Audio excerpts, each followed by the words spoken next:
আসসালামু আলাইকুম। আমাদের যে আগে যে জমিগুলো লাগিয়েছিলাম সেই জমির ধানগুলো আলহামদুলিল্লাহ পেকে গেছে। সেই জমির ধানগুলো কাটতে হবে, কারণ আমরা একা তো আর কাটতে পারবো না, আর আমরা ধান কাটিও না। কিছু লোক আছে তাদেরকে বলে রেখেছিলাম যে আমাদের জমির ধানগুলো পেকে গেলে আপনারা কেটে দেবেন এবং মাড়াই করে বাড়িতে পৌঁছে দেবেন। সেই কাজটাই আজকে চলে আসছে সকালে সেই ধান কাটা শুরু করে দিয়েছে। আপনার যে সবগুলো জমির ধান কেটে এক জায়গায় রেখে তারপর একটা মেশিন আনবে।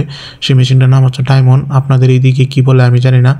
আর এই জায়গাটা বলতে পারেন কেন পুড়ে গেছে বা মরে গেছে, এই জায়গাটার মধ্যে কারেন্ট ফুক, এটাকে বলা হয় কারেন্ট ফুক। একবারে গাছের গোড়া থেকে আগ পর্যন্ত নষ্ট করে ফেলে।